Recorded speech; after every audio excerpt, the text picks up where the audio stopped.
ನಮಸ್ಕಾರ ಸ್ನೇಹಿತರೆ. ಇವತ್ತಿನ ಕರೆಂಟ್ ಅಫೇರ್ಸ್ ಅಂದರೆ ಜನವರಿ 25 ಮತ್ತು 26 ಮತ್ತು 27 3 ದಿವಸದ ಕರೆಂಟ್ ಅಫೇರ್ಸು. ನಾನು 2 ದಿವಸದಿಂದ ಕರೆಂಟ್ ಅಫೇರ್ಸ್ ಕ್ಲಾಸನ್ನು ಮಾಡೋಕ್ಕಾಗಿರಲಿಲ್ಲ.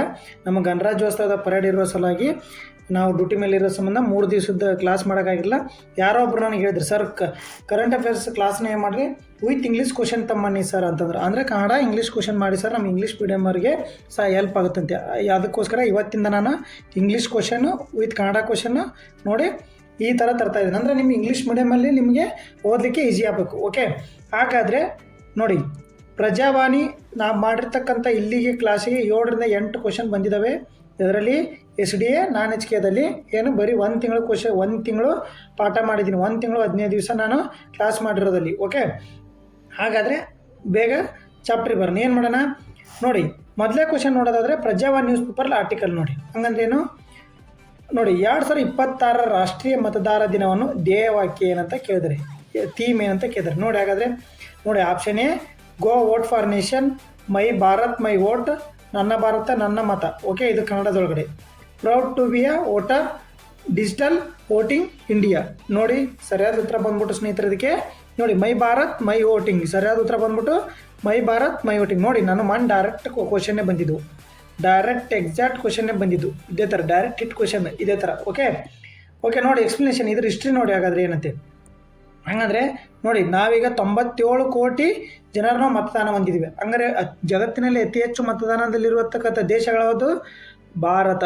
ನೋಡಿ, ಸೆಕೆಂಡ್ ಅಮೇರಿಕಾ ಇದ್ರೆ ಎಷ್ಟು, ಬರೀ 24 ಕೋಟಿ. ಓಕೆ, ಇಂಡೋನೇಷ್ಯಾ 20 ಕೋಟಿ. ಓಕೆ, 2026 ಧ್ಯೇಯವಾಕ್ಯ ಏನಾಗಾದರೆ ನೋಡಿ, ನನ್ನ ಭಾರತ ನನ್ನ ಮತ. ಹಂಗಂದರೆ ನೋಡಿ, ಇದ್ರದ್ದು ಮತದಾನದ ಮಹತ್ವ ಏನಾಗಾದರೆ ಇಲ್ಲಿದೆ ನೋಡಿ, ಪೇಪರ್ನಾಗ ನೋಡಿ ಎಷ್ಟು ನೀಟಾಗಿ ಆರ್ಟಿಕಲ್ ಬಂದಿದೆ ನೋಡಿ. ಓಕೆ ನೋಡಿ, 1950 ಜನವರಿ 25ರಂದು ಭಾರತ ಚುನಾವಣಾ ಆಯೋಗವು ಸ್ಥಾಪನೆಯಾದ ಸ್ಮರಣಾರ್ಥ 2011ರಿಂದ ರಾಷ್ಟ್ರೀಯ ಮತದಾರ ದಿನವನ್ನಾಗಿ ಆಚರಿಸಲಾಗುತ್ತಿದೆ. ಓಕೆ, ಗೊತ್ತಾ, 2011ರಿಂದ. ಓಕೆ, ಇಲ್ಲಿ ನೋಡಿ ಮಾಹಿತಿ ಇನ್ನೂ ಸ್ವಲ್ಪ. ಜಗತ್ತಿನ 195 ರಾಷ್ಟ್ರಗಳ ಅತ್ಯಧಿಕ ಅಂದರೆ 97 ಕೋಟಿ ಮತದಾರ ಭಾರತದಲ್ಲಿದ್ದಾರೆ. ಚೀನಾದಲ್ಲಿ 18+ ವಯಸ್ಕರು 105 ಕೋಟಿ ಇದ್ದಾದರೂ ಅವರಲ್ಲಿ ಮತದಾರ ಹಕ್ಕಿಲ್ಲ. ನೋಡಿ, ಚೀನಾ ಎದಕ್ಕೆ ಏನು 1 ಸೈಡೆಡ್ ಐತೆ ಅಂದರೆ ಅಲ್ಲಿ ಮತದಾನ ಹಕ್ಕು ಭಾಳ ಜನಕ್ಕಿಲ್ಲ. ಓಕೆ, ಗೊತ್ತಾ, 18+. 142 ಕೋಟಿ ಜನಸಂಖ್ಯೆಯಲ್ಲಿ 70 ಮಂದಿಗೆ, ಶೇಕಡ 70 ಮಂದಿಗೆ ಮತದಾರ ಹಾಕಿರುವ ಪುರುಷ ಮತದಾರರು ಎಷ್ಟಿದ್ದಾರೆ ಹಾಗಾದರೆ ನೋಡಿ. ಇದನ್ನು ನೀವು ಡಾಟಾ ಮೇನ್ ತಿಳ್ಕೊಬೇಕು. ನೋಡು, ಪುರುಷ ಮತದಾರರ ಸಂಖ್ಯೆ ಎಷ್ಟೈತಿ ನಮ್ಮದು, 147 ಕೋಟಿ 51% ಐತಿ. ಹಂಗಾರೆ ಮಹಿಳಾ ಮತದಾರರ ಪ್ರಮಾಣ ಎಷ್ಟೈತಿ, 40%, 49%. ಇದನ್ನು ತಿಳ್ಕೊಬೇಕು ನೀವು.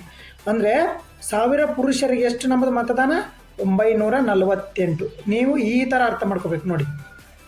ಇದನ್ನು ಈ ಥರ ನೋಡಿ, 1000 ನೋಡಿ, ಪುರುಷ ಇತ್ತೀಚೆಗೆ ಲಿಂಗಾನುಪಾತ ಕೇಳ್ತಿದ್ರು. ಆದರೆ ನೀವು ಪುರುಷ ಮತದಾನ ಕೇಳಿದ್ರೆ, ಮತದಾನ ರೇಷೋ ಕೇಳಿದ್ರೆ ನೋಡಿ, 100ಕ್ಕೆ ಎಷ್ಟು, 1000ಕ್ಕೆ ಎಷ್ಟು, 948. ಓಕೆ, ಇದು ನಿಮಗೆ ರೇಷೋ, ಈ ಥರ ರೇಷೋನು ಕೇಳ್ಬೋದು. ಓಕೆ, ನೆಕ್ಸ್ಟ್ ನೋಡಿ, ಇನ್ನೊಂದು ಪಾಯಿಂಟು ನೋಡಿ, ಈ ಥರ ಪಾಯಿಂಟ್ ನೋಡಿ.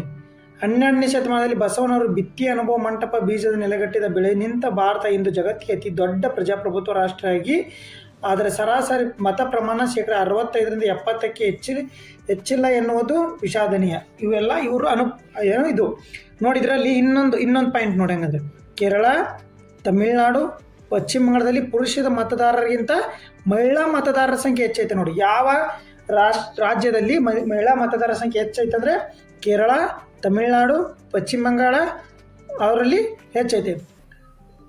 ಆದರೆ ಮಹಿಳೆ ಮತದಾನರ ಹಕ್ಕಿಲ್ಲದ ದೇಶವೆಂದ ಅದು ವ್ಯಾಟಿಕನ್ ಸಿಟಿ ನೋಡಿ. ವ್ಯಾಟಿಕನ್ ಸಿಟಿ ಒಳಗಡೆ ಮಹಿಳೆಯರಿಗೆ, ಅಲ್ಲಿ ನೋಡಿ ಪುರುಷರ ಸಿಟಿ ಅಂತ ಕರೀತಾರೆ, ಅಲ್ಲಿ ಮಹಿಳೆಯರಿಗೆ ಏನಿಲ್ಲ, ವೋಟಿಂಗ್ ಪವರ್ ಇಲ್ಲ, ಇಲ್ಲಿ ಚುನಾವಣೆ ನಡೆಯೋದಿಲ್ಲ. ಅದಕ್ಕೋಸ್ಕರ ಅಲ್ಲಿ ಚುನಾವಣೆನೇ ನಡೆದಿಲ್ಲ. ಇಷ್ಟು ನೀವು ಪಾಯಿಂಟ್ಸ್, ಎಷ್ಟು ಪಾಯಿಂಟ್ ಅದು ನೋಡಿ. ಇಲ್ಲಿ ಒಂದು ಮತದಾನ ಧ್ಯೇಯವಾಕ್ಯ, ಒಂದು ಅತಿ ಹೆಚ್ಚು ನಮ್ಮದು ಮತದಾನ ಹೊಂದಿರತಕ್ಕಂಥ ದೇಶ, ಇದ್ರದ್ದು ಇತಿಹಾಸ ಇಲ್ಲಿದೆ ನೋಡಿ. ಹಂಗಂದರೆ ರೇಷೋ ಮತ್ತು ಯಾವ ರಾಜ್ಯಗಳಲ್ಲಿ ಮಹಿಳೆಯರ ಸಂಖ್ಯೆ ಹೆಚ್ಚಿದೆ. ಓಕೆ, ಇಷ್ಟು ನೀವು ಅಷ್ಟು 1, 2, 3, 4, 5 ಪಾಯಿಂಟ್ನ ನೀವು ಇದನ್ನು ತಿಳ್ಕೊಬೇಕು. ಬಟ್ ಯಾವ ದಿನ ರಾಷ್ಟ್ರೀಯ ಮತದಾರ ದಿನ ಅಂತೇಳಿ ಯಾವ್ದು ಕರಿತಾರೆ, ಜನವರಿ 25ನೇ ರಾಷ್ಟ್ರೀಯ ಮತದಾರ ದಿನ ಅಂತೇಳಿ ಕರಿತಾರೆ ಸ್ನೇಹಿತರೆ. ಇಷ್ಟು ನಿಮಗೆ 5 ಪಾಯಿಂಟ್ಸ್ ಇದರಲ್ಲಿ ನೋಡಿ, ಎಷ್ಟು ಪರ್ಟಿಕ್ಯುಲರ್ ಆಗಿ ಮಾಹಿತಿ ಇದೆ. ಇದನ್ನು 5 ಪಾಯಿಂಟ್ನ ನೀವು ತಲೆ ಇಟ್ಕೊಳ್ಳಿ. ಓಕೆ, ನೆಕ್ಸ್ಟ್ ಕ್ವಶನ್ ಹೋಗೋಣ. ನೋಡಿ, ಇಂಪಾರ್ಟೆಂಟ್ ಜನವರಿ 26 ಕ್ವಶನ್ ಏನು, ಜನವರಿ 25ಕ್ಕೆ ಬಂದಿರ್ತೈತಿ ಇದು. ಬಟ್ ಜನವರಿ 26ಕ್ಕೆ ಏನಾಗುತ್ತೆ, ಅದರದ್ದು ಪ್ರಶಸ್ತಿ ಪ್ರದಾನ ಆಗುತ್ತೆ ನೋಡಿ. How many individuals were honoured with the Padma award in 2066? 2026ರಲ್ಲಿ ಒಟ್ಟು ಎಷ್ಟು ಸಾಧಕರಿಗೆ ಪದ್ಮ ಪ್ರಶಸ್ತಿಯನ್ನು ಘೋಷಿಸಲಾಗಿದೆ? ಅವ್ರು ಕೇಳಿದ್ದು ಪದ್ಮ ಪ್ರಶಸ್ತಿಯನ್ನು, ಪದ್ಮಶ್ರೀ ಅಲ್ಲ. ಓಕೆ ನೋಡಿ, ಹಾಗಾದ್ರೆ ಏನು ಆಪ್ಷನ್ 108, 121, 131, 145. ಸರಿಯಾದ ಉತ್ತರ ಇಲ್ಲಿ ಕೊಟ್ಟಿದ್ದಾರೆ ನೋಡಿ, ನ್ಯೂಸ್ ಪೇಪರ್ ಆರ್ಟಿಕಲಲ್ಲೇ ಇದೆ. ಓಕೆ, ಎಷ್ಟಾಗಾದರೆ 131 ಪದ್ಮ ಪ್ರಶಸ್ತಿ. ಹಾಗಾದರೆ ಪದ್ಮಭೂಷಣ ಎಷ್ಟು? ಹಾಗಾದರೆ ಪದ್ಮ ವಿಭೂಷಣ ಎಷ್ಟು ಅದನ್ನು ನೋಡ್ಕೊಳ್ಳಿ. ಸಿಂಪಲ್ ಕ್ವಶನ್, MTS ಕ್ವಶನ್ ಪೇಪರ್ದಲ್ಲಿ ಆಗ್ತಾವೆ ಇವು. MTS question paper SSC GD ಒಳಗಡೆ ನೋಡಿ, 5 ಪದ್ಮವಿಭೂಷಣ, 13 ಪದ್ಮಭೂಷಣ, 113 ಪದ್ಮಶ್ರೀ ಘೋಷಣೆ. ಓಕೆ, ಒಟ್ಟು 131ರಲ್ಲಿ 16 ಪ್ರಶಸ್ತಿಗಳು ಎಷ್ಟು? ಮರಣೋತ್ತರ. ಓಕೆ, 16 ಪ್ರಶಸ್ತಿಗಳೆಷ್ಟು? ಮರಣೋತ್ತರ. ಇದರಲ್ಲಿ ಇಂಪಾರ್ಟೆಂಟ್ ಮರಣೋತ್ತರ ಯಾರಿಗೆ ಕೊಟ್ಟರೆ ಅದನ್ನು ನೋಡ್ಕೊಳ್ಳಿ. ನಾನು ಮುಂದೆ ಎಲ್ಲನೂ ಕರ್ನಾಟಕದಾಗ ಏನು ಅದನ್ನೆಲ್ಲ ಮುಂದೆ ನೋಡೋಣ. ಫಸ್ಟ್ ಇಲ್ಲೇ ದೇಶದ ನೋಡೋಣ, ಆಮೇಲೆ ಕರ್ನಾಟಕದ ನೋಡೋಣ. ನೋಡಿ, ಪದ್ಮ ವಿಜೇತರು ಯಾರು ಪ್ರಮುಖ ನೋಡಿ, ಇವರು ಯಾರು? ಧರ್ಮೇಂದ್ರ, ಬಾಲಿವುಡ್ ನಟ. ಯಾರು ಇವರು? US ಅಚ್ಯುತನ್ ರಾಯ್, ಕೇರಳ ಮಾಜಿ CM. ಇವರು ಮರಣೋತ್ತರ ನೋಡಿ, ಇವ್ರು ಇಂಪಾರ್ಟೆಂಟ್ ನೆನ್ಪಿಟ್ಕೊಡಿ. ಯಾರು? ಧರ್ಮೇಂದ್ರ, ಇವ್ರು ಯಾರು? ಬಾಲಿವುಡ್ ನಟ, ಮತ್ತು ಅಚ್ಯುತಾನಂದ, ಕೇರಳ ಮಾಜಿ CM. ಓಕೆ, ಇವ್ರನ್ನ ನೀವು ನೆನ್ಪಿಟ್ಕೊಡಿ. ನೋಡಿ, ಪದ್ಮಶ್ರೀ ಒಳಗಡೆ ಇನ್ನೊಂದು ಪದ್ಮಭೂಷಣದೊಳಗೆ ಇಂಪಾರ್ಟೆಂಟ್ ನೋಡಿ, ಅಲ್ಕಯಾಗಿನ್ ಹಿನ್ನೆಲೆ ಗಾಯಕರವರು. ಇವೆಲ್ಲ ಮರಣೋತ್ತರನ ಹೇಳ್ತಿರೋದು. ಶಿಬು ಸೊರೇನು, ಜಾರ್ಖಂಡ್ನ ಮಾಜಿ CM. VK ಮಲ್ಹೋತ್ರ, BJP ನಾಯಕ. ಇವ್ರಿಗೂ ಏನು ಮರಣೋತ್ತರ. ಹಂಗಾರೆ ಪದ್ಮಶ್ರೀ ಮರಣೋತ್ತರ ಯಾರಿಗೆ? ಮತನಾಯಕಂ ಮಂಗಳಾ ಕಪೂರ್, ಇಸ್ರೋ ವಿಜ್ಞಾನಿ, ಆಸಿಡ್ ದಾಳಿಗೆ ಒಳಗಾದ ಗಾಯಕಿ ಇವರು. Okay, Vijay Kumar, R Madhavan, HV ಅಂಡೆ, ಇವರೇನು ಮಾಜಿ IPS. ಇವರು ಬಹುಭಾಷಾ ನಟ ಮತ್ತು ಇವರು ವೈದ್ಯಕೀಯ ಕ್ಷೇತ್ರ. ಇಷ್ಟು ನೀವು ನೆನ್ಪಿಟ್ಕೋಬೇಕು. ಆದರೆ ಇನ್ನೊಂದು ಪದ್ಮ ವಿಜೇತರಲ್ಲಿ 45 ಸೆರೆಮನೆ ಸಾಧಕರಂತ, ಅಂದರೆ ಇವರು ಜೈಲಲ್ಲಿದ್ದಾರೆ. ಓಕೆ, ಅಂದರೆ ಸೆರೆಮನೆ. ಓಕೆ, ನಕ್ಸಲ್ ಪ್ರದೇಶದಲ್ಲಿ ಶಾಲೆ ಸ್ಥಾಪಿಸಿದವರು, ಪ್ರಾಚೀನ ಸಮರಕಲೆ ಉಳಿಸಿದವರಿಗೆ ಮನ್ನಣೆ. ಓಕೆ, ಹಾಗಾದ್ರೆ ಇನ್ನೊಂದು ನೋಡಿ, ಇದೊಂದು ಇಂಪಾರ್ಟೆಂಟ್, ಶೌರ್ಯ ಚಕ್ರ. ಶಭಾಂಶು ಶುಕ್ಲಾಗೆ ಅಶೋಕ ಚಕ್ರ, ಇದೊಂದು ಇಂಪಾರ್ಟೆಂಟ್ ಈ ಆರ್ಟಿಕಲಲ್ಲಿ. 70 ಸೈನಿಕರ ಶೌರ್ಯ ಚಕ್ರ ನೀಡ್ಯಾರ, ಬಟ್ ಇವರಿಗೆ ಅಶೋಕ ಚಕ್ರ ಯಾವಾಗ ನೀಡ್ತಾರೆ? ಶಾಂತಿಗಾಗಿ, ಆರ್ಮಿಯಲ್ಲಿ ಶಾಂತಿಗೋಸ್ಕರ ನೀಡ್ತಕ್ಕಂಥ ಚಕ್ರ ಯಾವುದು? ಶುಭಾಂಶು ಶುಕ್ಲಾಗೆ ಅಶೋಕ ಚಕ್ರ. ಓಕೆ, ಇವರು ಏನು ಮಾಡಿದರು? ಸ್ಪೇಸಿಗೆ ಹೋಗಿದ್ರು, ನಿಮ್ಗೆ ಗೊತ್ತೈತೆ. ಓಕೆ, ಇದನ್ನು ನೀವು ತಿಳ್ಕೊಬೇಕು. ಇನ್ನೊಂದು ನೋಡಿ, ಇಲ್ಲಿ ಇಂಪಾರ್ಟೆಂಟು, ವೀರಪ್ಪನ್ ಅಂತಕನ ವಿಜಯಕುಮಾರ್ ಅವರಿಗೆ ಪದ್ಮಶ್ರೀ. ವೀರಪ್ಪನ್ ಅಂತಕ ವಿಜಯಕುಮಾರ್ ಅವರಿಗೆ ಪದ್ಮಶ್ರೀ. ಓಕೆ, ಇಷ್ಟು ಇಂಪಾರ್ಟೆಂಟ್ ಇದರಲ್ಲಿ ಆಯಿತು. ನೆಕ್ಸ್ಟ್ ಹೋಗೋಣ. ಹಾಗಾದರೆ ನೋಡಿ, ಕರ್ನಾಟಕದ ಬರೀ. ಹಾಗಾದರೆ ಕರ್ನಾಟಕದಲ್ಲಿ ನೋಡಿ, ಒಟ್ಟು ಪುರಸ್ಕೃತರ 8 ಜನ. ಅದರಲ್ಲಿ 1 ಪದ್ಮವಿಭೂಷಣ, 7 ಪದ್ಮಶ್ರೀ. ಹಾಗಾದರೆ ನೋಡಿ, ಶತಾವಧಾನಿ R ಗಣೇಶ್ ಪದ್ಮ ವಿಭೂಷಣ. ಇವರು ಕನ್ನಡದಲ್ಲಿ ಅವಧಾನ ಕಲೆಯನ್ನು ಪುನರುಜ್ಜೀವನಗೊಳಿಸಿದ ಸಂಸ್ಕೃತ ವಿದ್ವಾಂಸರು ಇವರು. ಓಕೆ, ಇವರು ಸಂಸ್ಕೃತ ಯಾರು ಏನು ಅಂತ ಅಲ್ಲಿ ಮುಂದೆ ಕೊಟ್ಟಿದ್ದೀನಿ, ಹೇಳ್ತೀನಿ ನಿಮಗೆ ಪೂರ ಸಂಪೂರ್ಣ. ನೋಡಿ, ಇದನ್ನು ಸ್ವಲ್ಪ ನೋಡ್ಕೊರಿ. ನೆಕ್ಸ್ಟ್ ಇಲ್ಲಿ ಬರೋಣ, ಒಂದು ಸ್ವಲ್ಪ ಮಾಹಿತಿ ಹೇಳ್ತೀನಿ ನಿಮಗೆ. ನೋಡಿ, ಕರ್ನಾಟಕದ ಬಗ್ಗೆ ನೀವು ಸ್ವಲ್ಪ ಸಂಪೂರ್ಣ ಮಾಹಿತಿ ತಿಳ್ಕೊರಿ. ನೋಡಿ, ಅವ್ರು ಯಾವ ಕ್ಷೇತ್ರ ಅಂತೇಳಿ ಇಲ್ಲಿ ಕರ್ನಾಟಕ ಐತಲ್ಲ, ಕರ್ನಾಟಕದ ಬಗ್ಗೆ ಸಂಪೂರ್ಣ ಮಾಹಿತಿಯನ್ನು ನೀವು ತಿಳ್ಕೊಬೇಕು. ಯಾಕಂದರೆ ಒಂದು ಕ್ವಶನ್ ಫಿಕ್ಸ್ ಇರ್ತವೆ KPSC ಎಕ್ಸಾಮಲ್ಲಿ. ಓಕೆ, ನೋಡಿ, ಪದ್ಮವಿಭೂಷಣ್ ನೋಡೋಣ ಮೊದಲು. ಪದ್ಮವಿಭೂಷಣ್ ನೋಡೋಣ. ಓಕೆ, ಪದ್ಮವಿಭೂಷಣ ಬಗ್ಗೆ ನೋಡೋದಾದರೆ ಮೊದಲು ನೋಡಿ, ಇವರು ಪದ್ಮವಿಭೂಷಣ ನೋಡಿ, ಇವರಿಗೆ ವಿದ್ವಾಂಸ, ಇವರು ಅಕ್ಷರ ಬ್ರಹ್ಮತಾವಾದಿ ಡಾಕ್ಟರ್ R ಗಣೇಶ್ ಅವರಿಗೆ ಪದ್ಮ ವಿಭೂಷಣ ಗೌರವ ಹೊಂದಿದೆ. 1962 ಡಿಸೆಂಬರ್ 4ರಂದು ಕೋಲಾರ ಜಿಲ್ಲೆಯಲ್ಲಿ ಜನಿಸಿದ ಇವರು ಖ್ಯಾತ ಲೇಖಕರು, ಕವಿಯೂ ಆಗಿದ್ದಾರೆ. ಎಲ್ಲಿವರು? ಕೋಲಾರದಲ್ಲಿ ಜನಿಸಿದ್ದಾರೆ. ಓಕೆ ಸ್ನೇಹಿತರೆ, ಒಬ್ಬೊಬ್ಬರದ ಮಾಹಿತಿ ನಿಮಗೆ ಸಂಪೂರ್ಣವಾಗಿ ಮಾಹಿತಿ ಹೇಳ್ಕೊಂತ ಹೋಗ್ತೀನಿ. ಪದ್ಮವಿಭೂಷಣದ್ದು, ಪದ್ಮಶ್ರೀ ಅವರೆಲ್ಲ ಊರು ಯಾವುದು ಏನು ಎಲ್ಲ ಮಾಹಿತಿ ಹೇಳ್ಕೊಂತ ಹೋಗ್ತೀನಿ. ಸ್ವಲ್ಪ ಲೇಟ್ ಆಗುತ್ತೆ, ಕೊನೆವರೆಗೂ ನೋಡಿ. ಓಕೆ, ಇವರು ಬಹುಭಾಷಾ ಪಂಡಿತರಾಗಿರ್ತಾರೆ. ಓಕೆ, ಇವರು ಕನ್ನಡ, ಸಂಸ್ಕೃತ, ತೆಲುಗು, ಪ್ರಾಕೃತ ಭಾಷೆಯಲ್ಲಿ 1300ಕ್ಕೂ ಹೆಚ್ಚು ಅವಧಾನಗಳನ್ನು ಪ್ರದರ್ಶಿಸಿದ್ದಾರೆ. 24 ಗಂಟೆಯಲ್ಲಿ ನಿರಂತರ ಕಾವ್ಯ ರಚಿಸುವ ಮೂಲಕ ದಾಖಲೆಯನ್ನು ನಿರ್ಮಿಸಿದರು. ಅವರು ಕನ್ನಡದ ಮೊದಲ ಶತಾವಧಾನವನ್ನು ಸಂಪೂರ್ಣವಾಗಿ ಪ್ರದರ್ಶಿಸಿದರು. ನೋಡಿ, ಕನ್ನಡದ ಮೊದಲ ಶತಾವಧಾನವನ್ನು ಸಂಪೂರ್ಣವಾಗಿ ಪ್ರದರ್ಶಿಸಿದರು. ಇವರು ಸ್ಥಳ ಕೋಲಾರ. ಇವರು ಎಲ್ಲಿರ್ತಾರೆ? ಬೆಂಗಳೂರಲ್ಲಿರ್ತಾರೆ. ಸಾಧನೆಯನ್ನು ಮೆಕ್ಯಾನಿಕಲ್ ಇಂಜಿನಿಯರ್ ಆಗಿದ್ದರು. ಅವರು ಅವಧಾನ ಮೂಲಕ ಜ್ಞಾನ ಪಂಡಿತರಾಗಿ ಕೀರ್ತವಂತರಾಗಿದ್ದರು. ಓಕೆ, ಇಷ್ಟು ಮಾಹಿತಿ ಇವ್ರ ಬಗ್ಗೆ. ಪದ್ಮವಿಭೂಷಣ್ ಇವರೆಲ್ಲಿಯವರು? ಕೋಲಾರ ಅವರು. ಎಲ್ಲಿ? ಅವಧಾನ, ಸಂಸ್ಕೃತ, ಸಂಗೀತದ ಬಗ್ಗೆ ಇವರು 1962-4ರಿಂದ ಕೋಲಾರ ಜಿಲ್ಲೆಯಲ್ಲಿ ಜನಿಸಿದ್ರು. ಇವರು ವ್ಯವಧಾನದ ಅವಧಾನಿಗೆ ಇವರಿಗೆ ಪದ್ಮವಿಭೂಷಣ. ಓಕೆ, ಕರ್ನಾಟಕದ ಮೊದಲ ಶತಾವಧಾನವನ್ನು ಇವರೇನು ಸಂಪೂರ್ಣವಾಗಿ ಪ್ರದರ್ಶಿಸಿದರು. ನೆಕ್ಸ್ಟ್ ನೋಡೋಣ. ಹಾಗಾದರೆ ನೋಡಿ, ರೋಗಿಗಳ ನೆರವಿಗೆ ನಿಂತ ದಾವಣಗೆರೆ ವೈದ್ಯ, ಇವ್ರ ಬಗ್ಗೆ ನೋಡ್ಕೊಳ್ಳಿ. ಇವು ಪದ್ಮಶ್ರೀ ಪ್ರಶಸ್ತಿಗಳು. ಪದ್ಮಶ್ರೀ ಪ್ರಶಸ್ತಿ ನೋಡಿ, ದಾವಣಗೆರೆ ವೈದ್ಯ, ಯಾವ ಊರಿದು? ದಾವಣಗೆರೆ ಸುರೇಶ್ ಅನ್ಕಾಡೆ ಅವರಿಗೆ ಪದ್ಮಶ್ರೀ ಗೌರವ ದೊರೆತಿದೆ. ಸೋದರ ಮಾವ ಹಿಮೋಫಿಲಿಯಾ ಕಾಯಿಲೆ ಬಳಲಿಯಾದರೂ ನೀನು ವೈದ್ಯನಾಗಬೇಕು ಎಂದು ಸೋದರ ಮಾವನ ಹೇಳಿದ್ದಕ್ಕೆ ಕಷ್ಟಪಟ್ಟು ಓದಿ ಸುರೇಶ್ ಅವರು ವೈದ್ಯರಾದರು. ಓಕೆ, ಅದಕ್ಕೆ ಹಿಮೋಫಿಲಿಯಾ ಕಾಯಿಲೆಯ ತುತ್ತಾದರು. ಇದಕ್ಕೆ ಒಗ್ಗದ ಅವರು ಹಿಮೋಫಿಲಿಯಾ ರೋಗಿಗಳಿಗೆ ನೆರವಾಗುವ ಕರ್ನಾಟಕ ಹಿಮೋಫಿಲಿಯಾ ಸೊಸೈಟಿಯನ್ನು ಸ್ಥಾಪನೆ ಮಾಡಿದ್ರು. ನೋಡ್ರಿ, ಏನ್ರಿ ಇವರು ಕರ್ನಾಟಕದ ಹಿಮೋಫಿಲಿಯಾ ಸೊಸೈಟಿಯನ್ನು ಸ್ಥಾಪನೆ ಮಾಡಿರ್ತಕ್ಕಂಥದ್ದು ಯಾರು? ಇವರು ದಾವಣಗೆರೆಯ ವೈದ್ಯ. ಯಾರು? ಇಲ್ಲಿದೆ ನೋಡಿ, ದಾವಣಗೆರೆಯವರು ಡಾಕ್ಟರ್ ಸುರೇಶ್ ಅನಗವಾಡಿ ಅವರು. ಓಕೆ, ಇಷ್ಟು ಮಾಹಿತಿ ಇವ್ರ ಬಗ್ಗೆ. ಸಾಧನೆ 2,000ಕ್ಕೂ ಅಧಿಕ ಹಿಮೋಫಿಲಿಯಾ ರೋಗಿಗೆ ಉಚಿತ ಔಷಧಿ ಚಿಕಿತ್ಸೆ ಮೂಲಕ ಇವರು ನಿಜವಾದ ನೋಡಿ ನಾರಾಯಣ ಹರಿ ಎಂಬ ಖ್ಯಾತಿಗಾಗಿದ್ದಾರೆ. ವೈದ್ಯ ನಾರಾಯಣ ಹರಿ ಎಂಬ ಖ್ಯಾತಿಗಾಗಿದ್ದಾರೆ. ಇವರು ಬಿರುದು ನೋಡಿ, ವೈದ್ಯ ನಾರಾಯಣ ಹರಿ ಎಂಬ ಇತ್ತೀಚೆಗೆ ಖ್ಯಾತರಾದ ಪದ್ಮಶ್ರೀ ಪ್ರಶಸ್ತಿ ಪಡೆದವರು ಯಾರಾಗಾದ್ರೆ ನೋಡಿ, ಡಾಕ್ಟರ್ ಸುರೇಶ್ ಅನಗವಾಡಿ. ನೆಕ್ಸ್ಟ್ ಬರೋಣ ಹಾಗಾದ್ರೆ, ಶಿಕ್ಷಣದ ಓರೆಕೋರೆದಿದ್ದರು. ಬೆಳಗಾವಿ ಮೂಲದ ನಾಡಿನ ಹಲವಡಿಗೆ ಶಿಕ್ಷಣದ ಗಮನ ಪಸರಿಸುವ ಡಾಕ್ಟರ್ ಪ್ರಭಾಕರ್ ಕೋರೆ ಕರ್ನಾಟಕದ ಲಿಂಗಾಯತ ಎಜುಕೇಷನ್ ಸೊಸೈಟಿಯ ಕೇಲಿಯ ಜಾಗತಿಕ ಮಟ್ಟದ ಕೊಂಡೊಯ್ಯುವ ಕೀರ್ತಿ ಇವರಿಗೆ ಸಲ್ಲುತ್ತದೆ. ಕೇಲಿಯ ಸಂಸ್ಥಾಪಕ ನೋಡ್ರಿ ಇವರು.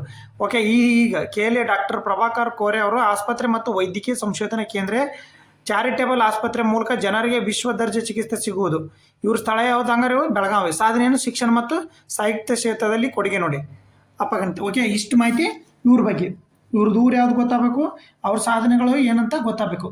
ನೆಕ್ಸ್ಟ್ ನೋಡ್ರಿ ಪುಸ್ತಕ ನೋಡಿ, 720 ಇಟ್ಟು ನೋಡಿ, 720 ಅಥವಾ HD ಫುಲ್ HD ಇಟ್ಟು ನೋಡ್ರಿ, ಗೊತ್ತಾಗುತ್ತೆ. ಇಲ್ಲ ನಾನು ಹೇಳೋ ಮಾಹಿತಿನ ಕೇಳ್ಕೊರಿ. ಓಕೆ, ಪುಸ್ತಕದ ಪ್ರೇಮಿ, ಪುಸ್ತಕ ಮನೆ ಎಂಬ ಇತ್ತೀಚೆಗೆ ಇವರಿಗೆ ನೋಡಿ ಸ್ಥಳ ಚಿನುಕುಳಿ ಮಂಡ್ಯ. ಇವರು ಸಾಧನೆಯನ್ನು ದುಡಿದ ಹಣವನ್ನು ಗ್ರಂಥಾಲಯ ಸ್ಥಾಪನೆಗೆ ವಹಿಸಿದ ಮಹಾನ್ ಅಕ್ಷರ ಜ್ಞಾನಿ. ಇವ್ರು ನೋಡು ಎಲ್ಲಿ ಇವರು ಮಂಡ್ಯದವರು. ಓಕೆ, ಇವ್ರು ಯಾವುದನ್ನು ಸಾಧನೆ ಏನಾಗಿದ್ರು? ದುಡಿದ ಹಣವನ್ನು ಗ್ರಂಥಾಲಯಕ್ಕೆ ಮನೆಗೆ ವಹಿಸಿದ ಮಹಾನ್ ಅಕ್ಷರಜ್ಞಾನಿ. ಯಾರು ಇವರು ಹಾಗಾದ್ರೆ? ನೋಡಿ, ಪುಸ್ತಕದ ಪ್ರೇಮಿ. ಇವ್ರ ಹೆಸರು ಏನಾಗಾದ್ರೆ ಅಂಕೇಗೌಡ. ಇವರು ಅಂಕೇಗೌಡ. ಓಕೆ, ಇಲ್ಲಿ ಮಂಡ್ಯ. ಅಂಕೇಗೌಡ ಅಂದ್ಬಿಟ್ರೆ ನೀವು ಮಂಡ್ಯನ ಹಾಕ್ಬೇಕಾಗುತ್ತೆ. ಓಕೆ, ನೆಕ್ಸ್ಟ್ ನೋಡೋಣ ಹಾಗಾದ್ರೆ ಇವ್ರದ್ದು ಸಾಹಿತ್ಯ ಕ್ಷೇತ್ರ ಗೊತ್ತಾಯ್ತು. ನೆಕ್ಸ್ಟ್ ಇವ್ರದ್ದು ನೋಡಿ, ಸಮಾಜ ಸೇವೆಗೆ ಸನ್ಮಾನ. ನೋಡಿ, ಇವ್ರದ್ದು ಯಾವುದು? ಸಮಾಜ ಸೇವೆಗೆ ಸನ್ಮಾನ. ಇವ್ರ ಸ್ಥಳದಲ್ಲಿ ಬೆಂಗಳೂರು. ಸಾಧನೆ 4 ದಶಕಗಳವರೆಗೆ ಮಕ್ಕಳ ಮಹಿಳೆಯರ ಏಳಿಗೆಗೆ ಶ್ರಮಿಸಿದ್ದ ದಿಟ್ಟ ಮಹಿಳೆ. ಡಾಕ್ಟರ್ SG ಸುಶೀಲಮ್ಮ ಅವರು ಸೇವಾಶ್ರಯ ಮೂಲಕ ಮಹಿಳೆಯರಿಗೆ ಮತ್ತು ಮಕ್ಕಳಿಗೆ ಸೇವೆಯನ್ನು ಒದಗಿಸುತ್ತಿದ್ದಾರೆ. ಓಕೆ, 1963ರಲ್ಲಿ ವೃತ್ತಿ ಜೀವನಕ್ಕೆ ವಿದಾಯ ಹೇಳಿದ್ರು ಇವರು. ಓಕೆ, ನೋಡಿ ನೆಕ್ಸ್ಟ್ ಹಂಗಂದ್ರೆ ಇನ್ನೊಬ್ಬರು ನೋಡೋಣ. ಓಕೆ, ನೋಡಿಲಿ ಇವರು 3 ಜನ ನೋಡೋಣ. ಇವ್ರ ಮಾಹಿತಿ ನೋಡ್ರಿ, ಇಂಪಾರ್ಟೆಂಟ್. ಇವೆಲ್ಲ ನಾನು ಇದಕ್ಕೆ ಮಾಹಿತಿ ಹೇಳ್ತಾರೆ ನಿಮಗೆ. ಊರು, ಅವರ ಸಾಧನೆ, ಇದನ್ನು ತಿಳ್ಕೊಬೇಕೈತೆ. ಪ್ರಸಾರ ಭಾರತೀಯ ಆಧುನಿಕತೆಯ ಸ್ಪರ್ಶ. ಪ್ರಸಾರ ಭಾರತೀಯ ದೂರದರ್ಶನ ಮತ್ತು ಆಲ್ ಇಂಡಿಯಾ ರೇಡಿಯೋದ ಮಾಜಿ ಮುಖ್ಯ ನಿರ್ವಾಹಕ ಅಧಿಕಾರಿಯಾದ ಶಶಿಶೇಖರ್ ದಂಪತಿಗೆ 2026ನೇ ಸಾಲಿನ ಪದ್ಮಶ್ರೀ ಪ್ರಶಸ್ತಿಯನ್ನು ಭಾಜನರಾಗಿದ್ದಾರೆ. 2017ರಿಂದ 2022ರವರೆಗೆ ಇವ್ರು ಏನು ಮಾಡ್ಯಾರ್ರಿ? 2022ರವರೆಗೆ ಪ್ರಸಾರ ಭಾರತೀಯ CEO ಆಗಿ ಸೇವೆ ಸಲ್ಲಿಸಿದ ಅವರು ಸಾಹಿತ್ಯ ಮತ್ತು ಶಿಕ್ಷಣ ಕ್ಷೇತ್ರ ಸಲ್ಲಿಸಿದ ಅಮೋಘ ಸೇವೆಯನ್ನು ಪದ್ಮಶ್ರೀ ಪ್ರಶಸ್ತಿ ಕೊಟ್ಟವ್ರೆ.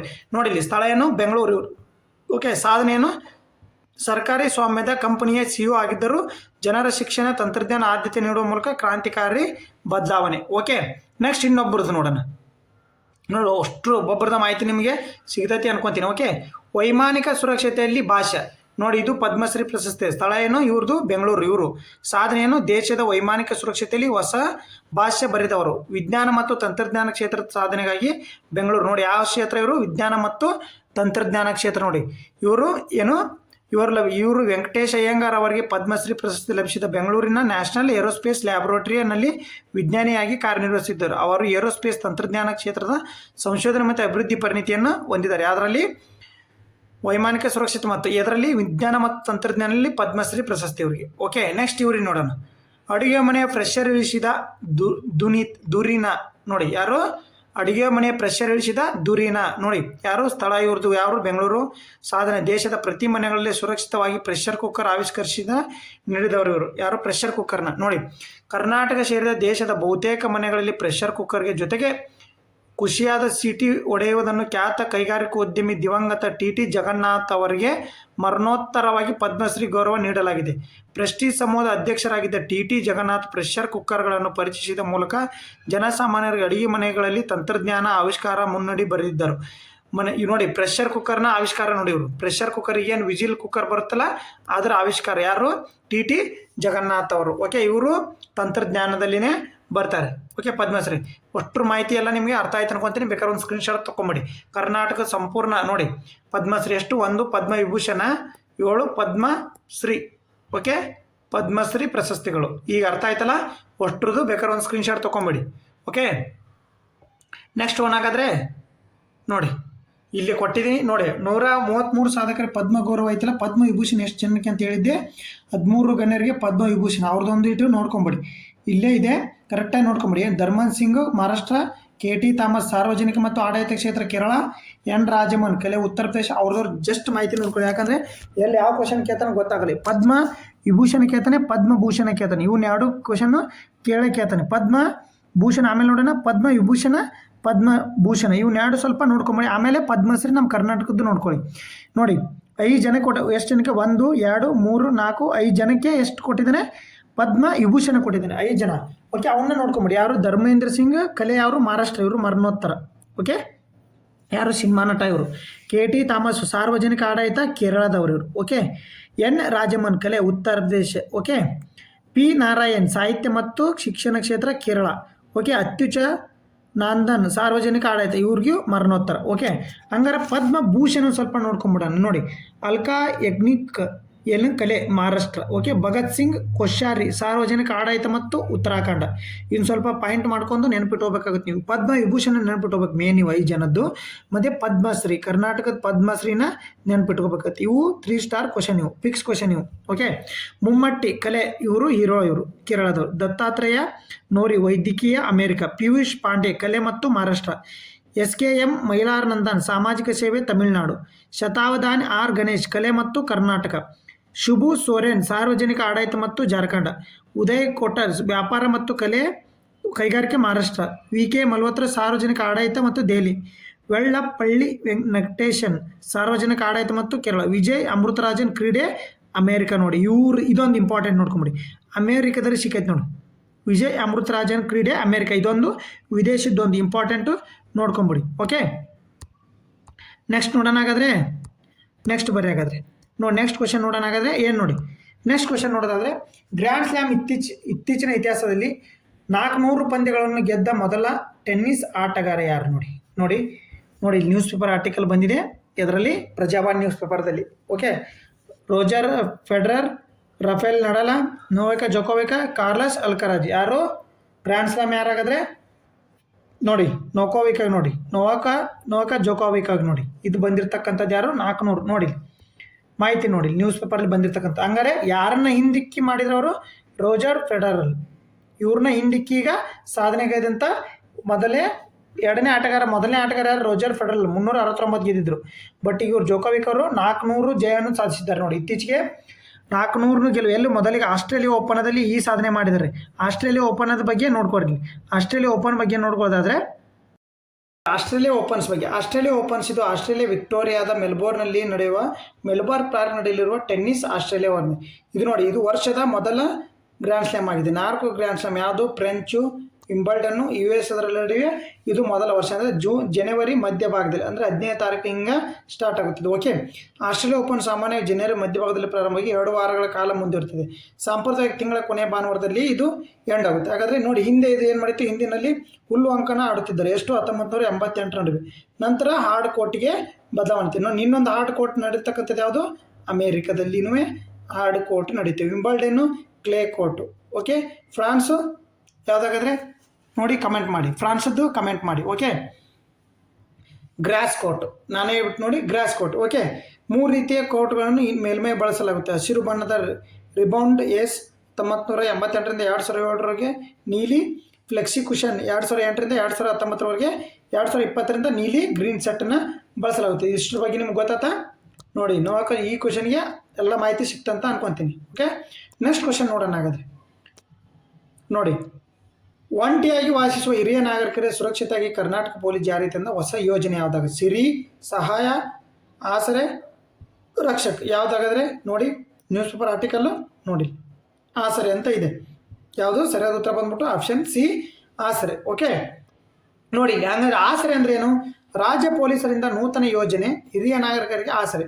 ಪೊಲೀಸ್ ಠಾಣೆಯ ಪಾತ್ರ ಮತ್ತು ಜವಾಬ್ದಾರಿಯನ್ನು ಮಾಡತಕ್ಕಂಥದ್ದು. ಇದೇನು ನೋಡಿ, ಏಕಾಂಗಿಯಾಗಿ ವಾಸಿಸುವ ಹಿರಿಯ ನಾಗರಿಕರಿಗೆ, ಓಕೆ, ಏಕಾಂಗಿಯಾಗಿ ವಾಸಿಸುವ ಹಿರಿಯ ನಾಗರಿಕರಿಗೆ ಮತ್ತು ವಿಶ್ವಾಸ ನೀಡುವ ಆಶಾಕಿರಣವಾದ ಆಸರೆ ಎಂಬ ವಿನೂತನ ಯೋಜನೆ ರಾಜ್ಯ ಸರ್ಕಾರ ಜಾರಿಗೆ ತಂದಿದೆ. ಓಕೆ, ಕರ್ನಾಟಕ ರಾಜ್ಯ ಪೊಲೀಸರ ಆಸರೆ ಎಂಬ ವಿನೂತನ ಉಪಕ್ರಮವನ್ನು ರಾಜ್ಯದಲ್ಲಿ ಒಂಟಿಯಾಗಿ ವಾಸಿಸುತ್ತಿರುವ ಮಹಿಳೆಯರು ಮತ್ತು ವಯೋವೃದ್ಧರ ಹಿರಿಯ ನಾಗರಿಕರಿಗೆ ಅವರ ಜೀವನದಲ್ಲಿ ಒಂಟಿತನ, ಅಸುರಕ್ಷತೆ, ಅಭದ್ರತೆ ಹಾಗೂ ಕಾಳಜಿ ವಹಿಸುವ ವಿಶ್ವಾಸ ಕೊರತೆಯನ್ನು ನೀಗಿಸುವವರಿಗೆ ಆಸರೆ ಯೋಜನೆ ಎಂಬ ಸಮುದಾಯ ಪೊಲೀಸ್ ಪರಿಕಲ್ಪನೆಯನ್ನು ಸುರಕ್ಷತೆ, ಭದ್ರತೆ, ಯೋಗಕ್ಷೇಮ, ವಿಶ್ವಾಸ ನೋಡಿಕೊಳ್ಳುವ ಮತ್ತು ಅವರೊಂದಿಗೆ ನೋಡಿ ಒಟ್ಟಾರೆಯಾಗಿ ಅವರ ಒಂಟಿತನವನ್ನು ದೂರ ಮಾಡ್ತಕ್ಕಂಥದ್ದು ಇದು ಯೋಜನೆ ಆಗಿರುತ್ತೆ. ಓಕೆ, ಇಷ್ಟು ಮಾಹಿತಿ ಆಗಿರುತ್ತೆ ಇದ್ರ ಬಗ್ಗೆ. ಆಸರೆ ಯೋಜನೆ ಬಗ್ಗೆ ನೀವು ಇಷ್ಟು ತಿಳ್ಕೊಬೇಕು. ಓಕೆ, ಯಾವ ಕಲಮಡಿ ನೋಡಿ, ಸಂವಿಧಾನದ 21 ಕಲೆ ಏನಿರುತ್ತೆ, ಜೀವಿಸುವ ಹಕ್ಕು ಬಗ್ಗೆ ಹೇಳುತ್ತಲ್ಲ, ಜೀವಿಸುವ ಹಕ್ಕು, ಅವ್ರಿಗೆ ಜೀವಿಸೋಕೆ ಹಕ್ಕೈತೆ, ನಾವು ಅವ್ರಿಗೆ ಹೆಲ್ಪ್ ಮಾಡ್ತೀವಿ ಅನ್ನೋದು ಈ ಪರಿಕಲ್ಪನೆಯ ಮೇನ್ ಉದ್ದೇಶ ಆಗಿರುತ್ತೆ. ಓಕೆ, ನೆಕ್ಸ್ಟ್ ನೋಡಿ, ಇತ್ತೀಚೆಗೆ ನಿಧನರಾದ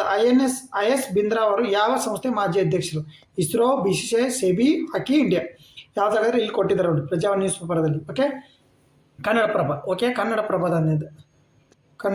ಓಕೆ, ಅವರು BN ಬಿಂದ್ರಾ ಅವರು BCCI ಅಧ್ಯಕ್ಷರಾಗಿದ್ರು ನೋಡಿ, ಮಾಜಿ BCCI ಅಧ್ಯಕ್ಷರು. ಓಕೆ, ಹಾಗಾದ್ರೆ ಈ ಪ್ರೆಸೆಂಟ್ ಯಾರಿದ್ದಾರೆ ಅಂದರೆ BCCI ಅಧ್ಯಕ್ಷರು ಯಾರಿದ್ದಾರೆ ಕಮೆಂಟ್ ಮಾಡಿ. BCCI ಅಧ್ಯಕ್ಷರು ಯಾರಿದ್ದಾರೆ ಪ್ರೆಸೆಂಟು ಕಮೆಂಟ್ ಮಾಡಿ. ಓಕೆ, ನೋಡಿ ಎಷ್ಟರ ಇವರು 1993ರಿಂದ 1996ರವರೆಗೆ ಏನು ಮಾಡಿದ್ರು ಇವರು ನೋಡಿ, BCCIನ ಅಧ್ಯಕ್ಷರಾಗಿದ್ದು. ಇವರು 1778ರಿಂದ 2014ರವರೆಗೆ ಹುದ್ದೆಯಲ್ಲಿ ಸುದೀರ್ಘದಲ್ಲಿ ಎಲ್ಲಿ ಇವರು ವಿಶ್ವದಿನ ಕಪ್ ನಡೆಯುತ್ತಲ್ಲ, ಬಿಂದ್ರಾ ಪಂಜಾಬ್ನಲ್ಲಿ ಇವರು ಏನಿದ್ರು, ಪಂಜಾಬ್ ಕ್ರಿಕೆಟ್ ಐತಲ್ಲ, ಪಂಜಾಬ್ ಕ್ರಿಕೆಟಿಂದು ಅಧ್ಯಕ್ಷರಾಗಿ ಸೇವೆ ಸಲ್ಲಿಸಿದ್ರು. ಅವಾಗ 1978ರಿಂದ 2014ರವರೆಗೆ. ಅದಕ್ಕಾಗಿ ಮೊಹಾಲಿಯಲ್ಲಿ ಪಂಜಾಬ್ನ ಮೊಹಾಲಿಯಲ್ಲಿ ಇವರು ಹೆಸರಿಡಲಾಗಿತ್ತು. ಈ ಕ್ರೀಡಾಂಗಣಕ್ಕೆ ಬಿಂದ್ರಾ ಹೆಸರಿಡಲಾಗಿತ್ತು. ಗೊತ್ತಾ? ಇಷ್ಟು ಮಾಹಿತಿ ನೀವು ತಿಳ್ಕೊಬೇಕು. ಓಕೆ, ನೆಕ್ಸ್ಟ್ ಬರೋಣ. ವಿಶ್ವದ ಅತಿ ದೊಡ್ಡ ಪಿರಂಗಿ ಎಂದು ಹೇಳಲಾಗುವ ಬಾರಾಗಾಜಿ ತೋಪು ಕರ್ನಾಟಕ ಯಾವ ಕೋಟೆಯಲ್ಲಿದೆ? ನೋಡಿ, ಯಾವ ಕೋಟೆಯಲ್ಲಿದೆ? ಬೀದರ್ ಕೋಟೆ, ಬಿಜಾಪುರ ಕೋಟೆ, ಕಲಬುರ್ಗಿ ಕೋಟೆ, ಚಿತ್ರದುರ್ಗ ಕೋಟೆ. ಯಾವುದು ನೋಡಿ, ನ್ಯೂಸ್ ಪೇಪರಲ್ಲಿ ಬಂದೈತೆ ನೋಡಿ, ಎಷ್ಟು ನೀಟಾಗಿ ಬಂದೈತೆ ನೋಡಿ ಆರ್ಟಿಕಲ್.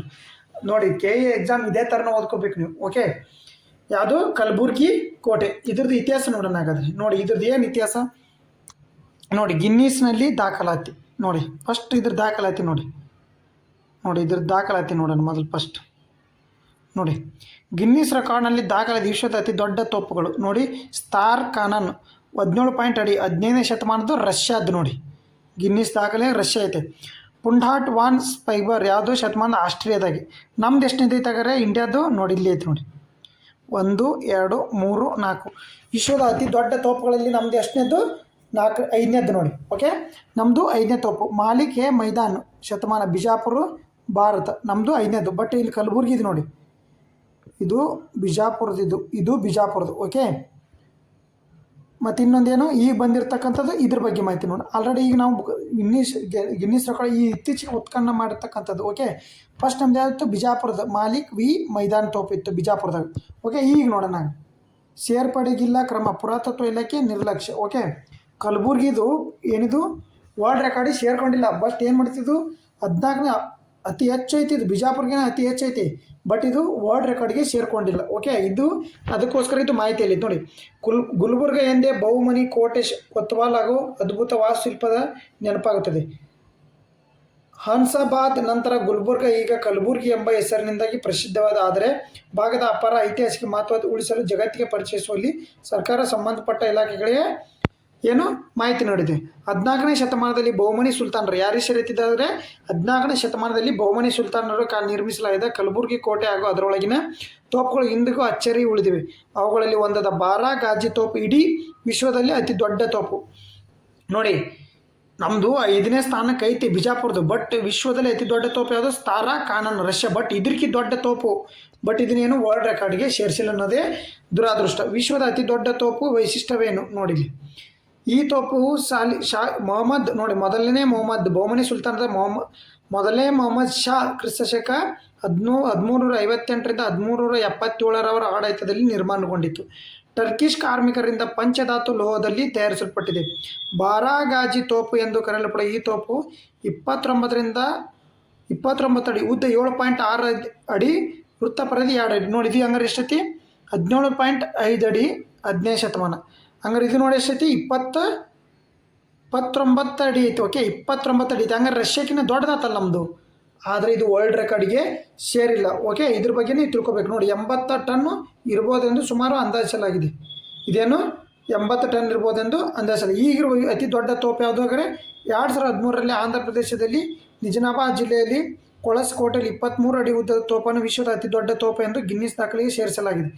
ಆದರೆ ಕಲಬುರ್ಗಿ ಕೋಟೆಯ ತೋಪು 29 ಅಡಿ ಇದ್ರೂ ಇದನ್ನೇನು ಮಾಡಿಲ್ಲ, ವರ್ಲ್ಡ್ ರೆಕಾರ್ಡ್ಗೆ ಸೇರಿಸಿಲ್ಲ ಅನ್ನೋದೇ ದುರಾದೃಷ್ಟ. ಓಕೆ, ಇದು ನಾವು ಆದರೆ ನಮ್ಮದು ಅತಿ ದೊಡ್ಡ ತೋಪು ಇತ್ತೀಚೆಗೆ ಎಲ್ಲಿ ಸಿಕ್ಕಿದೆ ಅಂದರೆ ಕಲಬುರ್ಗಿಯಲ್ಲಿ ಅಂತಲೇ ಬರಿಬೇಕು. ಓಕೆ, 29 ಅಡಿ ತೋಪು ಇರುವ ಬಗ್ಗೆ ನನಗೆ ಸಂಪೂರ್ಣ ಮಾಹಿತಿ ಇರಲಿಲ್ಲ. ಗಿನ್ನಿಸ್ ದಾಖಲೆ ಸೇರ್ಪಡೆ ಕುರಿತು ಉನ್ನತ ಅಧಿಕಾರಿ ಗಮನಕ್ಕೆ. ಇವೆಲ್ಲ ನಮಗೆ ಬೇಡ.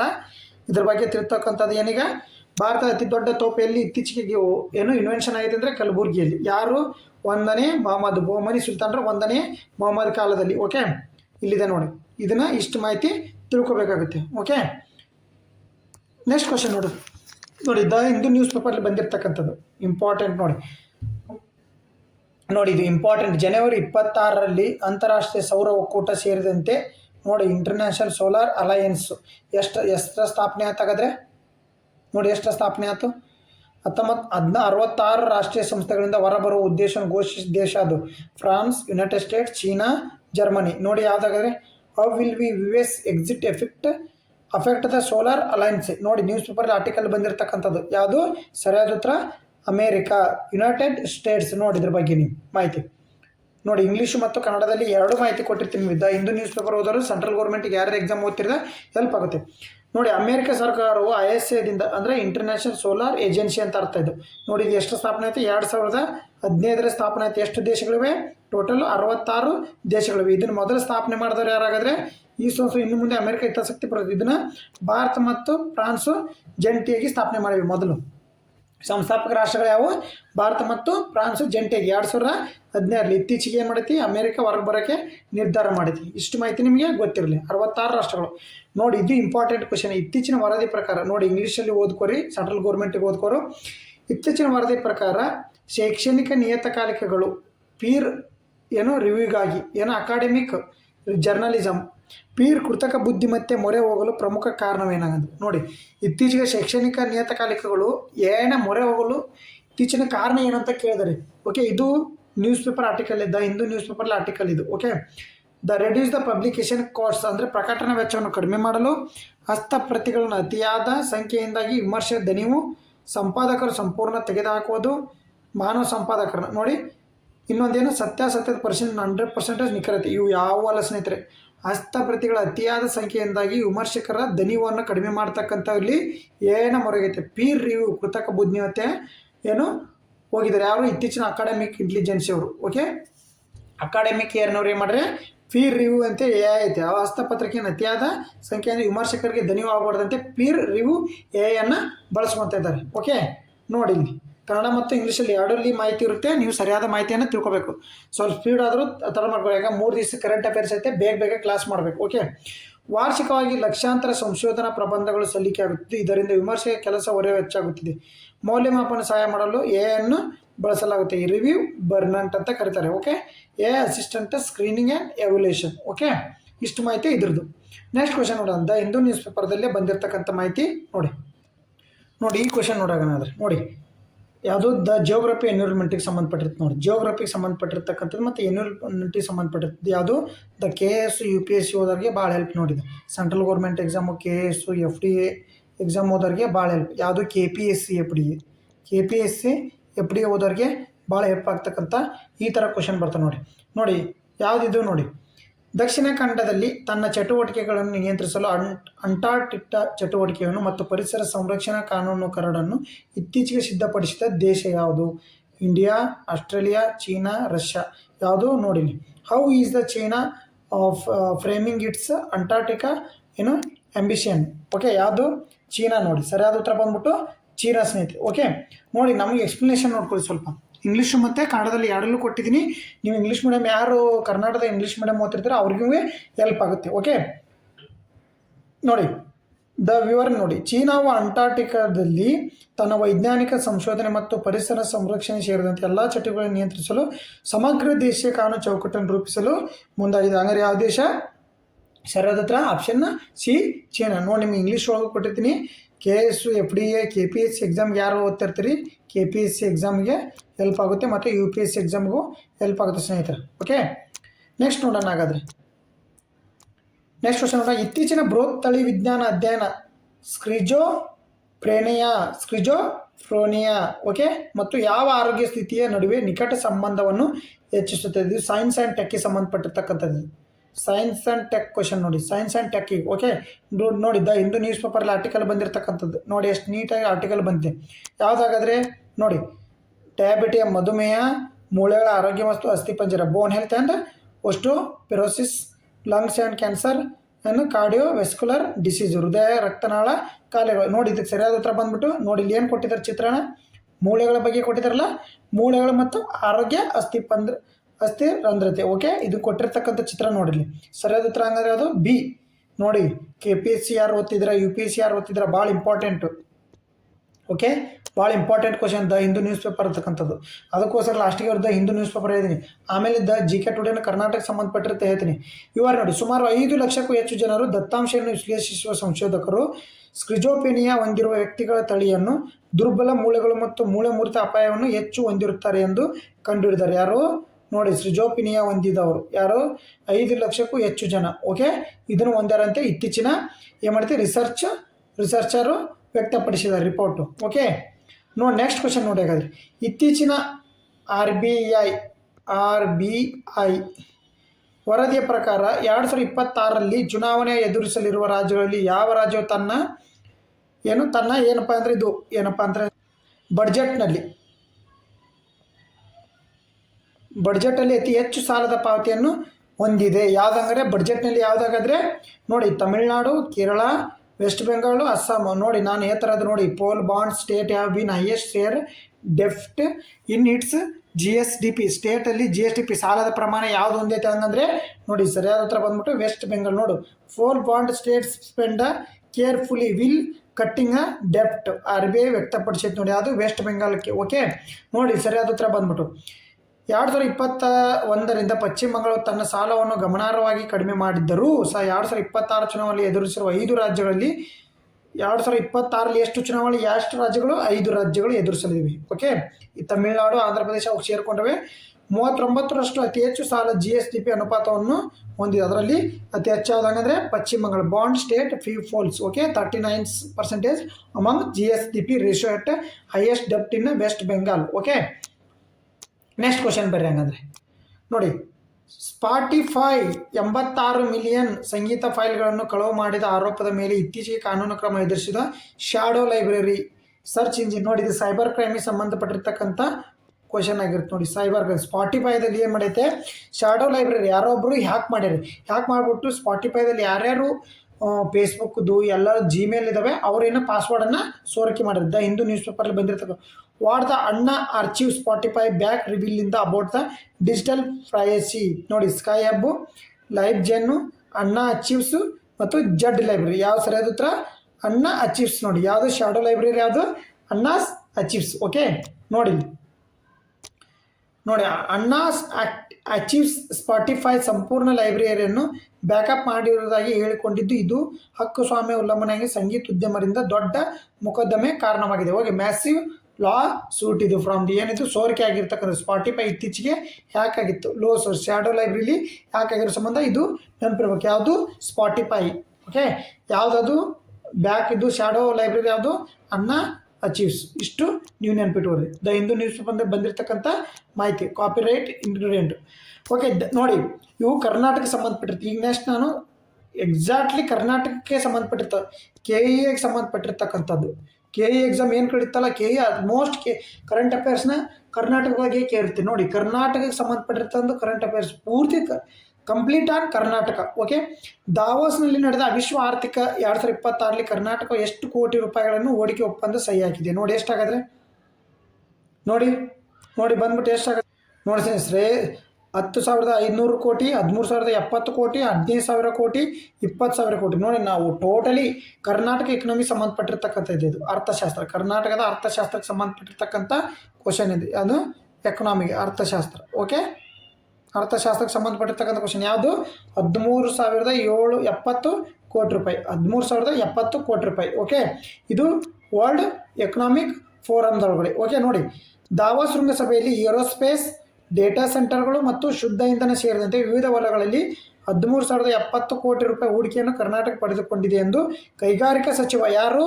MB ಪಾಟೀಲ್. ನೋಡು, ಮೊನ್ನೆ ಹಡಗು ಸಚಿವ ಕೇಳಿದ್ರು FDAದಾಗ ನಾನು ಬಟ್ ನಮ್ಮ ಕರ್ನಾಟಕದ ಕೈಗಾರಿಕಾ ಸಚಿವ ಕೇಳ್ಬೋದು MB ಪಾಟೀಲ್ ಅವರು. ನೋಡಿ, the MB Patil announce that Karnataka secured 30,017 crore in investment across the sector like ಯಾವುದಾದ್ರು ಈ ಸೆಕ್ಟರ್ ನೆನ್ಬಿಟ್ಟವ್ರು aerospace, data centres and clean energy. Okay, ಇದ್ರ ಬಗ್ಗೆ ಇನ್ನು ಡ್ಯೂರಿಂಗ್ ದ ದಾವೋಸ್ ಸಬ್ಮಿಟ್ ಯಾರು ಹೇಳಿದರೆ? ಕೈಗಾರಿಕಾ ಸಚಿವ್ announced that Karnataka secured 13,70,000. Okay, ಇಷ್ಟು ನೀವು ನೆನ್ಪಿಟ್ಟಬೇಕು. ನೋಡಿ, ಇದು ಕರ್ನಾಟಕ ಎಕನಾಮಿಗೆ ಸಂಬಂಧಪಟ್ಟಿರ್ತಕ್ಕಂಥ ಕ್ವಶನ್. ಕರ್ನಾಟಕ ಸೈನ್ಸ್ ಆ್ಯಂಡ್ ಟೆಕ್ಗೆ ಸಂಬಂಧಪಟ್ಟಿರ್ತದೆ. ಎಕನಾಮಿ ಅಲ್ಲ, science and tech with economy. Science and tech economy question ನೋಡಿ, ಕರ್ನಾಟಕದ ಎಕನಾಮಿ ಈ ಥರ ಡಿವೈಡ್ ಮಾಡ್ಕೊಂಡು ಓದ್ಕೋಬೇಕು ನೀವು. ಓಕೆ ನೋಡಿ, ಹಾಗಾದ್ರೆ ಏನು 2035ರ ವೇಳೆಗೆ ಎಷ್ಟು ಮೌಲ್ಯದ ಕ್ವಾಂಟಮ್ ಆರ್ಥಿಕತೆ ಅಂದರೆ ಸೈನ್ಸ್ ಬಂತ. ಓಕೆ, ನಿರ್ಮಿಸುವ ಗುರಿಯೊಂದಿಗೆ ಕರ್ನಾಟಕ ಸರ್ಕಾರವು ಇತ್ತೀಚೆಗೆ ಕ್ವಾಂಟಮ್ ರೋಡ್ ಮ್ಯಾಪನ್ನು ಬಿಡುಗಡೆ ಮಾಡಿದೆ. ಎಷ್ಟಾಗಾದರೆ ನೋಡಿದ್ವಿ, economy with science and tech ಎಷ್ಟಾಗಾದರೆ 5 ಬಿಲಿಯನ್ನ, 10 ಬಿಲಿಯನ್ನ, 20 ಬಿಲಿಯನ್ನ, 50 ಬಿಲಿಯನ್ನ.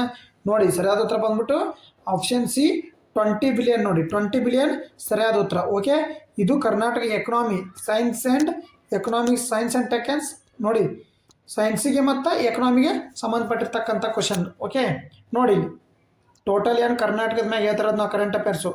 ಉದಯೋನ್ಮೇಖ ತಂತ್ರಜ್ಞಾನದಲ್ಲಿ ಕರ್ನಾಟಕ ಜಾಗತಿಕ ನಾಯಕನಾಗಿ ಮಾಡಲು 2035ರ ವೇಳೆಗೆ $20 ಬಿಲಿಯನ್ ಮೌಲ್ಯದ ಕ್ವಾಂಟಮ್ ಆರ್ಥಿಕತೆಯನ್ನು ನಿರ್ವಹಿಸಲು ಗುರಿಯು ರಾಜ್ಯವನ್ನು ಹಾಕ್ಕೊಂಡಿದೆ. Goal build a 20 billion quantum economy on 2035. Okay, in the year of. Okay, ಇಷ್ಟು ನೀವು ನೆನ್ಪಿಟ್ಟಬೇಕು. ಓಕೆ, ನೆಕ್ಸ್ಟ್ ಕ್ವಶನ್ ನೋಡೋಣ. ನೋಡಿ, ಇದು ಯೋಜನೆಗೆ ಸಂಬಂಧಪಟ್ಟಿರ್ತಕ್ಕಂಥದ್ದು. ಯೋಜನೆ. ಓಕೆ, ಮುಂದಿನ 5 ವರ್ಷಗಳಲ್ಲಿ 5 ಲಕ್ಷ ಉದ್ಯೋಗಗಳನ್ನು ಸೃಷ್ಟಿಸುವ 1,000 ಕೋಟಿ ವೆಚ್ಚದಲ್ಲಿ ಕರ್ನಾಟಕ ಸರ್ಕಾರ ರೂಪಿಸಿರುವ ಹೊಸ ತಂತ್ರಜ್ಞಾನದ ಹೆಸರೇನಾಗುತ್ತೆ? ನೋಡಿ, ಆಪ್ಷನ್ ಎ ಯುವ ನಿಧಿ. ನೋಡಿ, ಯುವ ನಿಧಿ ಪ್ಲಸ್, ಯುವ ನಿಧಿ ಅಂತ ಆಲ್ರೆಡಿ ಐತಿ, 2,000 ಕೊಡ್ತಾ ಇದ್ದಾರೆ, ಅದರ ಪ್ಲಸ್. ನೋಡಿ, ಲೋಕಲ್ ಎಕನಾಮಿ ಆಕ್ಸಲರೇಟರ್ ಪ್ರೋಗ್ರಾಮ್, ಸ್ಥಳೀಯ ಆರ್ಥಿಕತೆ ವೇಗವರ್ಧನ ಕಾರ್ಯಕ್ರಮನ, ಕರ್ನಾಟಕ ಜಾಬ್ ಮಿಷನ್ನ, ಗ್ರಾಮೀಣ ಉದ್ಯೋಗ ಸ್ಕೀಮ್. ನೋಡಿ, ಗ್ರಾಮೀಣ ಉದ್ಯೋಗ ಸ್ಕೀಮ್ ಯಾವ್ದು ಸರಿ? ನೋಡಿ ಸ್ನೇಹಿತರೆ, ಸರಿಯಾದ ಉತ್ತರ ಬಂದ್ಬಿಟ್ಟು ಸ್ಥಳೀಯ ಆರ್ಥಿಕತೆ ವೇಗವರ್ಧನೆ ಕಾರ್ಯಕ್ರಮ. ನೋಡಿ, local economy accelerate program, leap ಅಂತ ಕರಿತಾರೆ. ನೋಡಿ, ಇದನ್ನು ನೋಡಿ, ಲೀಪ್ ಯೋಜನೆ. ನೋಡಿ, ಲೀಪ್ ಯೋಜನೆ ಅಂದರೆ ನೀವು ಲಾಂಗ್ ಫಾರ್ಮ್ ತಿಳ್ಕೊಂಬಿಡ್ರಿ.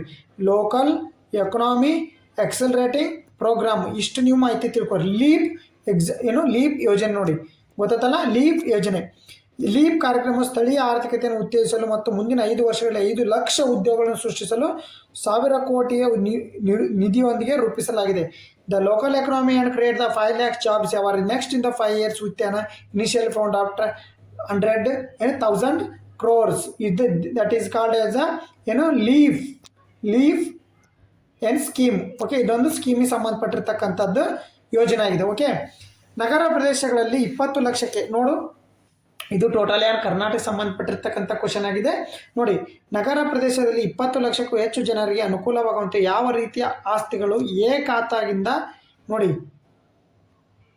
ಖಾತಾ ಪರಿವರ್ತಿಸಲು ಕರ್ನಾಟಕ ಸರ್ಕಾರ ಇತ್ತೀಚೆಗೆ ಅನುಮೋದನೆ ನೀಡಿದೆ. ಯಾವ ಖಾತಾ? ಖಾತಾದಿಂದ ಯಾವ ಖಾತಾವನ್ನು ಖಾತಾಗೆ ಪರಿವರ್ತನೆ ಮಾಡಲ್ಲ?